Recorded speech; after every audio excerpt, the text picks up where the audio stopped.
हम जिस क्षेत्र में काम कर रहे हैं, एक छात्र अगर ईमानदारी के साथ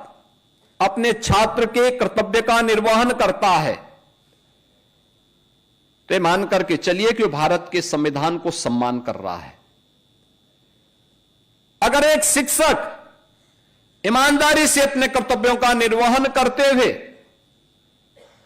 अपने उत्तरदायित्वों को पूर्ण कर रहा है, इसका मतलब वह भारत के संविधान का सम्मान कर रहा है। एक व्यापारी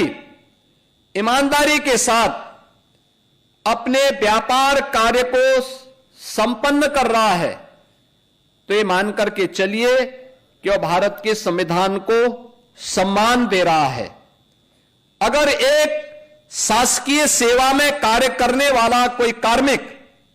ईमानदारी के साथ अपने उत्तरदायित्वों का निर्वहन कर रहा है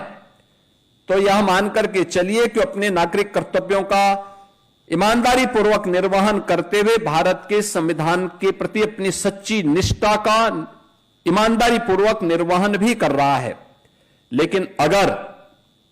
कोई व्यक्ति, चाहे वह किसी भी पद पर है, अगर वह ईमानदारी के साथ अपने उत्तरदायित्वों का निर्वहन नहीं कर रहा है तो इसका मतलब वह भारत के संविधान का अनादर कर रहा है, वह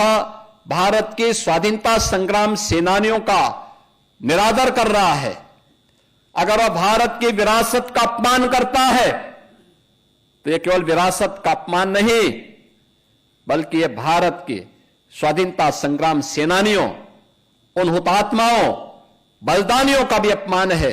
जिन्होंने अपना सर्वस्व न्यौछावर देश की आजादी के लिए किया था।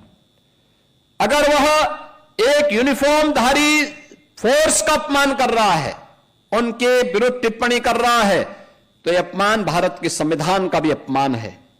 यह भारत के स्वाधीनता संग्राम सेनानियों का भी अपमान है, यह भारत की व्यवस्था का भी अपमान है।